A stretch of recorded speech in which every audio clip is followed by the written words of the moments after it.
Carlos Mendoza avait mémorisé le nombre exact de pas du parking du personnel à son bureau. 237. Il les comptait depuis 3 mois maintenant, utilisant ce rythme pour calmer son cœur qui battait la chamade chaque matin. Aujourd'hui, comme chaque jour depuis des semaines, sa poitrine se serrait en approchant du pas numéro 200, sachant qu'une fois arrivé à son bureau, il devrait faire face à la pile de factures médicales qui semblait se multiplier durant la nuit. 23 ans au Paris Saint-Germain. Il avait commencé à 19 ans, frais et moulu de l'école technique, impatient de travailler dans l'un des clubs de football les plus prestigieux au monde. Son premier emploi consistait à entretenir les terrains d'entraînement, arrivant à l'aube pour s'assurer que chaque brin d'herbe soit parfait avant l'arrivée des joueurs.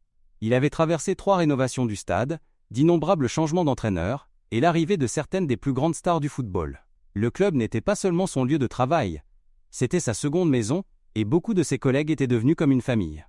Carlos avait toujours été fier d'être fiable, le genre d'employé qui résolvait les problèmes avant que quiconque sache qu'ils existaient.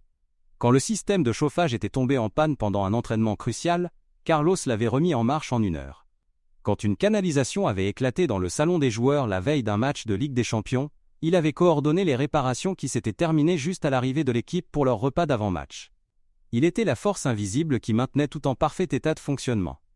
Mais maintenant, à 42 ans, Carlos avait l'impression de se noyer. Elena avait été diagnostiquée avec un angioédème héréditaire 6 mois auparavant. Le nom seul était déjà suffisamment terrifiant.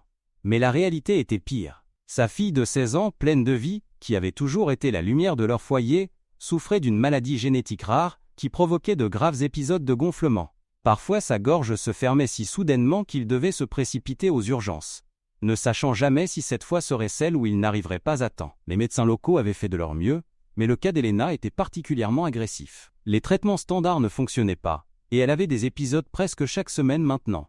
Les spécialistes en Suisse avaient développé un nouveau protocole qui montrait des taux de réussite incroyables, mais il n'était pas couvert par l'assurance et coûtait plus que ce que Carlos gagnait en 5 ans. Sa femme, Isabelle, avait pris des heures supplémentaires à l'hôpital où elle travaillait comme infirmière. Elle rentrait épuisée, mais ne se plaignait jamais, concentrant toute son énergie sur la recherche concernant l'état d'Elena et tenant des journaux détaillés de ses symptômes. Leur fils cadet, Miguel, maintenant âgé de 15 ans, avait commencé à travailler les week-ends dans une épicerie locale, insistant qu'il voulait aider la famille. La détermination de ce garçon brisait le cœur de Carlos. Aucun adolescent ne devrait avoir à s'inquiéter des factures médicales. Carlos avait déjà pris une seconde hypothèque sur leur modeste maison de Boulogne-Billancourt. Il avait vendu la montre vintage de son père, la seule chose de valeur que sa famille lui avait laissée. Il avait même envisagé de demander de l'aide à son frère à Madrid, bien qu'il sache que son frère luttait avec les dépenses de sa propre famille. La lettre de démission dans la poche de sa veste était son dernier recours. Plusieurs entreprises privées lui avaient offert des postes avec des salaires plus élevés et il avait finalement accepté l'un d'entre eux. Le nouveau travail signifierait quitter le PSG, quitter l'endroit qui avait façonné sa vie d'adulte, mais cela signifierait aussi 30% de salaire en plus de l'argent qui pourrait être consacré au traitement d'Elena. Alors qu'il marchait dans le centre d'entraînement ce matin-là, Carlos essayait de mémoriser chaque détail. La façon dont la lumière du matin filtrait à travers les grandes fenêtres du couloir principal. Le son de ses pas résonnant dans les couloirs vides avant que le bâtiment s'anime avec les entraîneurs, les joueurs et le personnel. L'odeur familière des produits de nettoyage qu'ils utilisaient, un parfum qui était devenu réconfortant au fil des années. Il passa devant le mur de photographies montrant les plus grands moments du club. Il y avait la célébration de leur victoire en Ligue des Champions des joueurs qu'il avait vu grandir de jeunes espoirs en athlètes de classe mondiale. Il y avait la photo de la cérémonie de remise des diplômes de l'Académie des jeunes, où il avait été honoré pour ses années de service au programme de développement. Ce n'était pas que des images. C'étaient des souvenirs d'une vie qu'il était sur le point de laisser derrière lui. Carlos atteignit son bureau et s'assit lourdement dans sa chaise. La lettre de démission semblait plus lourde qu'elle ne devrait, considérant qu'elle ne faisait que 2 pages de mots soigneusement choisis. Il l'avait écrite et réécrite d'innombrables fois, essayant de trouver un moyen d'exprimer sa gratitude tout en maintenant sa dignité. Il ne voulait pas que quiconque connaisse la vraie raison de son départ. Par fierté peut-être, mais aussi par désir de protéger l'intimité de sa famille. Il relisait la lettre une dernière fois quand son téléphone sonna. C'était le docteur Rousseau de l'équipe médicale d'Elena à Paris. « Carlos, j'ai des nouvelles des derniers tests d'Elena, » dit le médecin sans préambule. « Les épisodes deviennent plus fréquents. Nous devons sérieusement considérer l'option suisse. J'ai parlé avec la clinique là-bas, et ils sont disposés à commencer le traitement le mois prochain. Mais ils ont besoin du paiement à l'avance. » termina Carlos. « Je suis désolé. J'aimerais qu'il y ait d'autres options. » Après avoir raccroché, Carlos fixa la lettre de démission. Le mois prochain. Elena devait être en Suisse le mois prochain, ce qui signifiait qu'il devait commencer le nouveau travail immédiatement pour avoir le moindre espoir de faire le paiement initial. Il pensa au visage d'Isabelle quand il lui raconterait cette conversation. Elle sourirait et dirait qu'il trouverait une solution, mais il verrait la peur dans ses yeux. Carlos était si perdu dans ses pensées qu'il n'entendit pas le coup à la porte de son bureau. « Carlos ? Vous êtes là ?» La voix appartenait à Kylian Mbappé. Carlos plia rapidement la lettre de démission et la glissa dans la poche de sa veste. Entré Kylian, la jeune superstar entra. Mais au lieu de son attitude confiante habituelle, il semblait presque nerveux. « J'espère que je n'interromps rien d'important. »« Pas du tout. Que puis-je faire pour vous ?» Kylian ferma la porte derrière lui et prit place en face du bureau de Carlos. « En fait, j'espérais qu'on puisse parler. J'avais l'intention de vous poser une question depuis des semaines. » Carlos haussa un sourcil, curieux. « Vous êtes ici depuis plus longtemps que quiconque, n'est-ce pas? Vous avez vu cet endroit évoluer, vu les joueurs aller et venir. Je me demandais, qu'est-ce qui vous motive? Qu'est-ce qui vous fait tant tenir à cet endroit ?» La question prit Carlos au dépourvu. En toutes ces années au club, aucun joueur ne lui avait jamais posé quelque chose d'aussi personnel. La plupart des interactions étaient polies mais brèves, des demandes de maintenance, des rapports sur les problèmes d'installation, des salutations occasionnelles dans les couloirs. « C'est une question intéressante, » dit Carlos, gagnant du temps pour réfléchir. Je suppose que c'est parce que cet endroit est plus qu'un simple travail pour moi. J'ai vu de jeunes joueurs comme vous arriver avec des rêves et travailler pour les réaliser. J'ai fait partie de quelque chose de plus grand que moi-même. » Kylian hocha la tête pensivement. « Mais dernièrement, vous semblez différent, distrait. Tout va bien ?» Carlos sentit sa composition soigneusement maintenue commencer à se fissurer. Il y avait quelque chose dans la préoccupation genuine de Kylian qui brisa ses défenses. Peut-être était-ce le fait qu'il était sur le point de partir de toute façon, ou peut-être était-ce l'épuisement de porter ce fardeau seul, mais il se retrouva à parler plus honnêtement qu'il ne l'avait prévu. « Ça a été quelques mois difficiles, » admit Carlos. « Problèmes familiaux. Rien qui affecte mon travail ici, mais vous voulez en parler ?» L'invitation était si inattendue, si genuine, que Carlos sentit les larmes menacées de couler. Il regarda ce jeune homme à peine plus âgé que sa propre fille qui avait atteint plus de succès que la plupart des gens ne pouvaient en rêver, et ne vit rien d'autre qu'une préoccupation authentique. « Je ne veux pas vous accabler avec mes problèmes, Kylian. Vous avez assez de pression dans votre vie. Essayez-moi, » dit Kylian doucement. Parfois ça aide de parler à quelqu'un qui est à l'extérieur de la situation. Et d'une manière ou d'une autre, Carlos se retrouva à raconter l'histoire qu'il avait gardée enfermée en lui pendant des mois. Il parla d'Elena, de regarder sa fille vibrante lutter contre une condition qui volait lentement sa confiance et sa santé. Il décrivit la peur qu'il empoignait chaque fois que sa gorge commençait à gonfler, le sentiment d'impuissance de ne pas pouvoir protéger son enfant. Il expliqua le traitement en Suisse, le coup impossible, la lettre de démission dans sa poche.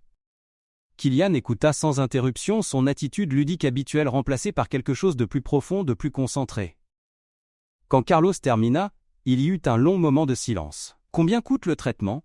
demanda Kylian tranquillement. Carlos secoua la tête. « Je ne peux pas. Je ne vous racontais pas ça pour demander de l'aide. J'avais besoin que quelqu'un sache pourquoi je dois partir. Vous prévoyez de démissionner ? J'ai une autre offre d'emploi. Meilleur salaire. C'est la seule façon dont je peux espérer couvrir les coûts. » Kylian se pencha en avant. « Carlos, combien coûte le traitement ?» Le chiffre, quand Carlos le chuchota finalement, représentait 180 000 € plus d'argent qu'il ne gagnerait en 5 ans, même avec le nouveau travail. À sa surprise, Kylian ne broncha pas. « Et combien avez-vous besoin pour le paiement initial ?»« 60 000 d'ici le mois prochain. » Kylian sortit son téléphone.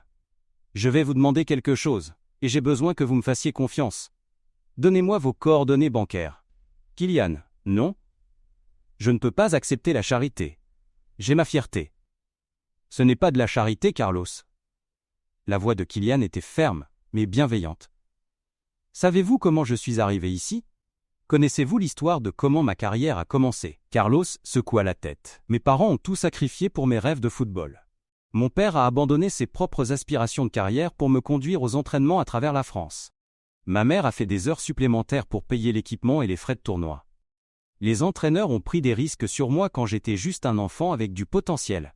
Le personnel administratif des académies de jeunes restait tard pour aider à traiter mes papiers quand nous déménagions entre les clubs. » Kylian fit une pause. Son expression intense. « Les gens comme vous, Carlos, les gens qui maintiennent l'infrastructure en marche, qui créent des environnements où les rêves peuvent s'épanouir, êtes la fondation invisible qui rend tout le reste possible. Vous êtes ici depuis 23 ans, vous assurant que cet endroit fonctionne parfaitement pour que des joueurs comme moi puissent se concentrer sur le football. Vous avez fait partie d'innombrables histoires de succès, y compris la mienne. Mais le montant, c'est trop. L'argent va et vient, dit Kylian avec un haussement d'épaules qui semblait presque décontracté, mais Carlos pouvait voir la détermination dans ses yeux. Mais la santé d'Elena, la tranquillité d'esprit de votre famille, ça n'a pas de prix. En plus, j'ai des conditions. Carlos attendit, son cœur battant la chamade. Premièrement, cela reste complètement entre nous. Pas de médias, pas d'annonces publiques, pas de posts sur les réseaux sociaux. Je ne veux pas que cela devienne une histoire sur moi étant généreux. Il s'agit d'Elena qui va mieux, et de votre famille dormant paisiblement la nuit. Carlos hocha la tête, submergé. Deuxièmement, vous ne démissionnez pas. Vous restez ici, continuez à faire l'incroyable travail que vous faites. Ce club a besoin de gens comme vous. Kylian, je ne sais pas quoi dire. Ne dites rien. Donnez-moi juste vos coordonnées bancaires et promettez-moi d'emmener Elena en Suisse. 2 heures plus tard, Carlos était assis dans sa voiture sur le parking, fixant son téléphone. La banque avait appelé pour confirmer que non seulement ses dettes existantes avaient été effacées, mais que les fonds pour le traitement complet d'Elena avaient été déposés. Le virement provenait d'un compte anonyme, avec seulement un numéro de référence qui rendrait impossible de remonter jusqu'à Kylian. Ce soir-là, Carlos rentra chez lui avec une légèreté dans la poitrine qu'il n'avait pas ressentie depuis des mois. Isabelle était dans la cuisine préparant le dîner quand il entra, et Elena était à table faisant ses devoirs, paraissant pâle mais concentrée. Miguel pratiquait la guitare dans le salon, le son dérivant à travers la maison. « Comment s'est passé le travail aujourd'hui » demanda Isabelle, la même question qu'elle posait chaque soir, mais Carlos pouvait entendre la tension sous-jacente, l'inquiétude concernant les factures, le prochain rendez-vous d'Elena, leur avenir incertain. « Isabelle, assieds-toi. J'ai des nouvelles. » La peur qui traversa immédiatement le visage de sa femme lui brisa le cœur. Elle s'attendait à de mauvaises nouvelles. Une autre facture. Un autre revers. « Elena peut commencer le traitement en Suisse le mois prochain, dit-il simplement. Isabelle le fixa. « Carlos, de quoi parlez-vous? Nous ne pouvons pas nous permettre. C'est réglé. » Tout. Qu'est-ce que vous voulez dire réglé? Par qui? Carlos avait pensé à ce moment pendant le trajet de retour. Il savait qu'Isabelle voudrait des détails, s'inquiéterait d'accepter l'aide d'autres personnes. Mais il avait fait une promesse à Kylian, quelqu'un qui voulait rester anonyme. Quelqu'un qui a entendu parler de la situation d'Elena et voulait aider. Mais comment? Qui pourrait? Je ne peux pas vous donner de détails, Isabelle. J'ai promis. Mais c'est légitime, c'est réel. Et Elena peut commencer le traitement la semaine prochaine si les médecins pensent qu'elle est prête. Elena leva les yeux de ses devoirs, confusion et espoir se battant dans son expression. Papa, qu'est-ce que cela signifie? Carlos s'assit à côté de sa fille et prit ses mains. Cela signifie que tu vas aller mieux, Mija. Cela signifie que nous allons en Suisse, et tu vas recevoir le traitement qui t'aidera à vivre une vie normale. Isabelle commença à pleurer, et bientôt Elena pleurait aussi. Mais c'était des larmes de soulagement et de joie. Miguel accourut du salon, sa guitare oubliée, et soudain Carlos était entouré par sa famille, tous se tenant et pleurant, et riant en même temps. 3 semaines plus tard, Carlos se tenait dans le couloir immaculé de la clinique suisse, regardant à travers une fenêtre alors qu'Elena subissait sa première séance de traitement. Elle paraissait petite dans la chaise médicale, mais sa couleur était déjà meilleure qu'elle ne l'avait été depuis des mois. Les médecins étaient optimistes plus qu'optimistes. Ils étaient confiants qu'Elena répondrait bien au protocole. Isabelle était assise à côté de lui, lisant un journal médical qu'elle avait acheté dans la boutique de cadeaux de l'hôpital. Elle s'était plongée dans la compréhension de chaque aspect du traitement d'Elena, devenant experte en angioédème héréditaire dans le processus. Elle avait même commencé à correspondre avec d'autres familles confrontées à la condition, partageant informations et soutien. Le médecin a dit que le gonflement dans sa gorge a déjà significativement diminué, dit Isabelle sans lever les yeux de sa lecture. Et ses marqueurs inflammatoires sont les meilleurs qu'ils aient été depuis le diagnostic. Carlos hocha la tête, mais son esprit était ailleurs. Il pensait à Kylian, à la conversation qui avait changé la vie de sa famille. Il se demandait si le jeune joueur comprenait vraiment l'ampleur de ce qu'il avait fait, pas seulement l'aspect financier, mais l'espoir qu'il avait restauré, l'avenir qu'il avait rendu possible. Quand ils retournèrent à Paris 2 semaines plus tard, Elena était comme une personne différente. L'inquiétude constante avait quitté son visage, remplacée par l'enthousiasme brillant que Carlos se rappelait d'avant son diagnostic. Elle faisait à nouveau des plans parlant de sa dernière année de lycée, discutant des options universitaires, rêvant d'étudier la médecine pour pouvoir aider d'autres familles confrontées à des défis similaires. Carlos retourna au travail avec une énergie renouvelée, mais quelque chose de fondamental avait changé dans sa façon de voir son rôle au club. La conversation avec Kylian avait ouvert ses yeux sur la nature interconnectée de la communauté PSG. Il commença à remarquer des choses qu'il avait précédemment négligées, de petits signes de lutte parmi ses collègues qu'il avait été trop absorbé par ses propres problèmes pour voir. Il y avait Sophie, la nouvelle stagiaire du département communication, qui apportait le même sandwich de chez elle chaque jour, parce qu'elle ne pouvait pas se permettre les prix de la cafétéria. Il y avait André, l'un des agents de sécurité, qui boitait depuis des semaines mais ne pouvait pas se permettre de voir un médecin pour son genou. Il y avait Maria, qui nettoyait les bureaux chaque nuit, et qui avait fait des heures supplémentaires dans d'autres endroits pour économiser de l'argent pour les fournitures scolaires de son fils. Carlos commença petit. Il commença à apporter de la nourriture supplémentaire de chez lui, et à la laisser dans la salle de pause du personnel, avec une note, disant que c'était d'un collègue anonyme. Il organisa une collecte discrète parmi les membres du personnel senior, pour aider André à faire examiner son genou. Il apprit que le club avait un petit fonds discrétionnaire d'assistance aux employés qui avait été sous-utilisé, et il commença à plaider pour des collègues qui avaient besoin d'aide. Les changements furent subtils au début. Carlos arrivait tôt pour prendre des nouvelles des collègues qui semblaient stressés. Il restait tard pour aider avec des problèmes qui n'étaient techniquement pas de sa responsabilité. Il commença à déjeuner dans la cafétéria du personnel au lieu de à son bureau, utilisant le temps pour vraiment écouter les préoccupations de ses collègues de travail. Un soir, environ 6 semaines après le traitement réussi d'Elena, Carlos faisait ses dernières rondes quand il trouva Kylian qui l'attendait près de sa voiture sur le parking. « Comment va Elena ?» demanda le joueur sans préambule. « Elle est parfaite », répondit Carlos, sa voix épaisse d'émotion. Le traitement a marché mieux que les médecins ne s'y attendaient. Elle n'a pas eu un seul épisode depuis notre retour de Suisse. Elle parle maintenant d'étudier la médecine, voulant se spécialiser dans les maladies rares pour pouvoir aider d'autres familles. Kylian sourit, et Carlos pouvait voir une joie genuine dans son expression. « C'est une nouvelle incroyable. Je savais qu'elle était une battante. »« Elle tient ça de sa mère, » dit Carlos. « Mais Kylian, j'ai besoin que vous sachiez ce que vous avez fait n'a pas seulement sauvé la vie d'Elena. Vous avez sauvé toute notre famille. » Isabelle a commencé un groupe de soutien pour les parents d'enfants avec des maladies rares. Miguel fait du bénévolat à l'hôpital, inspiré par ce qu'il nous a vu traverser. Et moi. Carlos fit une pause, cherchant les bons mots. J'ai appris quelque chose sur la gentillesse que je n'avais jamais compris auparavant. Vous m'avez montré qu'aider les autres ne consiste pas à avoir des ressources infinitives, s'agit de se soucier assez pour agir quand on a la capacité de faire une différence. Kylian parut perplexe. Que voulez-vous dire ? Je vois ce qui se passe ici maintenant, vraiment le voir. J'ai commencé un petit fonds parmi le personnel senior pour aider les collègues qui luttent. Sophie des communications telles a reçu une petite bourse pour aider avec ses frais de subsistance. André a finalement eu sa chirurgie du genou. Le fils de Maria a de nouvelles fournitures scolaires et des vêtements. Carlos, c'est incroyable, mais je ne comprends pas ce que cela a à voir avec moi.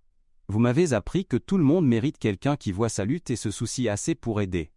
Vous auriez pu passer à côté de moi ce jour-là, auriez pu faire une conversation polie et continuer. Au lieu de cela, vous avez vu que je souffrais et vous avez agi. Maintenant, j'essaye de faire la même chose. Kylian fut silencieux pendant un long moment. Vous savez, quand je grandissais, mes parents me disaient toujours que le succès ne consiste pas seulement en ce que vous accomplissez pour vous-même, il s'agit de comment vous utilisez vos accomplissements pour élever les autres. Mais je n'ai jamais vraiment compris ce que cela signifiait jusqu'à ce que je rencontre Elena, jusqu'à ce que je vois ce que votre famille traversait. Que voulez-vous dire ? J'ai beaucoup réfléchi à cette conversation que nous avons eue, à propos des gens qui m'ont aidé à arriver ici, pas seulement les entraîneurs célèbres ou les agents ou les dirigeants du club, mais les gens invisibles. Les jardiniers qui s'assuraient que les terrains étaient parfaits pour l'entraînement. Les équipementiers qui restaient tard pour nettoyer les chaussures et préparer l'équipement. Le personnel administratif qui traitait les transferts et gérait la logistique. Kylian s'appuya contre la voiture de Carlos, son expression pensive. J'ai réalisé que j'avais été si concentré sur ma performance, sur mes objectifs, que je ne prêtais pas attention à la communauté autour de moi. Votre situation a ouvert mes yeux sur combien de gens luttent silencieusement, essayant de gérer des défis impossibles, tout en se présentant chaque jour pour faire leur travail parfaitement. Vous ne devez rien à personne, Kylian. Vous avez mérité tout ce que vous avez. Mais c'est justement ça, je ne l'ai pas mérité seul. Chaque succès que j'ai eu a été construit sur le travail de centaines de personnes, dont la plupart auxquelles je ne pense même jamais. Ce que j'ai fait pour Elena n'était pas de la charité, c'était de la reconnaissance. C'était moi comprenant finalement que j'ai une responsabilité envers la communauté qui a rendu mon succès possible. Carlos sentit des larmes dans ses yeux. Vous avez inspiré quelque chose ici, vous savez ? Le fonds que j'ai commencé-il grandit. Les gens contribuent non seulement de l'argent, mais du temps et des compétences. Gens de la maintenance enseignent la réparation automobile de base aux collègues qui ne peuvent pas se permettre les frais de garage. Dr Beaumont du personnel médical a commencé à offrir des consultations gratuites pour les membres de la famille des employés. Cela devient un vrai réseau de soutien. C'est exactement ce que j'espérais qui arriverait, dit Kylian tranquillement. Pas à cause de moi, mais à cause de vous. Vous êtes celui qui a vu le besoin et a agi dessus. Vous êtes celui qui a construit quelque chose de durable. Ils restèrent dans un silence confortable pendant un moment, regardant les dernières lumières s'éteindre dans les installations d'entraînement. « Puis-je vous dire quelque chose ?» demanda Kylian. « Ce jour où vous m'avez parlé d'Elena, quand vous étiez prêt à quitter tout ce que vous aviez construit ici, ça a été une des conversations les plus importantes de ma vie.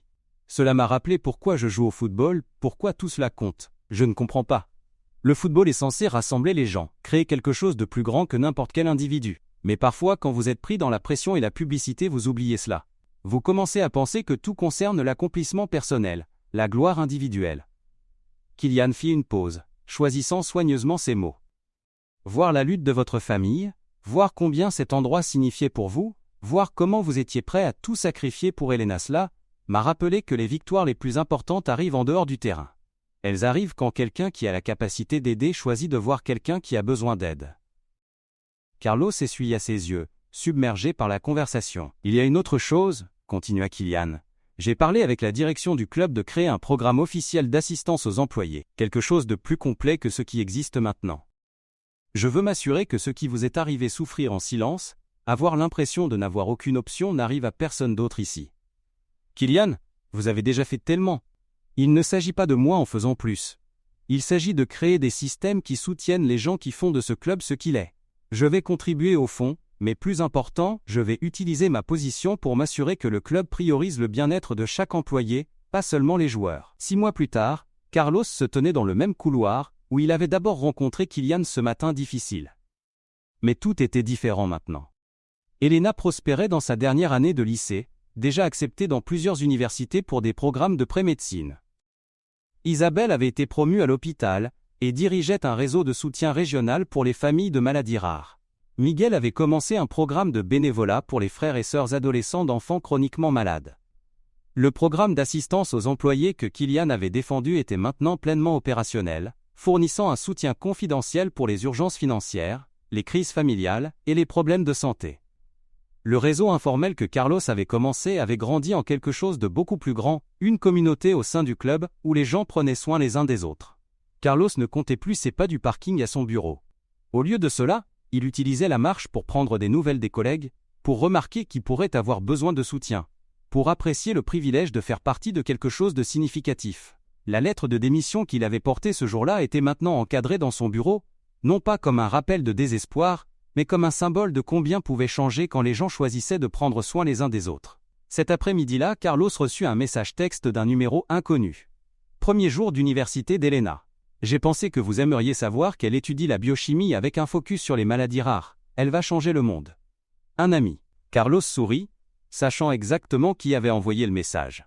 Il regarda par la fenêtre de son bureau le terrain d'entraînement, où de jeunes joueurs travaillaient vers leurs rêves, soutenus par une communauté qui comprenait le pouvoir de s'élever mutuellement. Dans un monde qui célébrait souvent l'accomplissement individuel par-dessus tout, Carlos avait appris que les victoires les plus significatives étaient celles qui créaient de l'espace pour que d'autres réussissent. Et quelque part sur ce terrain d'entraînement, une jeune superstar se préparait pour un autre match, portant avec lui la satisfaction tranquille de savoir que les buts les plus importants étaient ceux que personne d'autre ne verrait jamais marquer.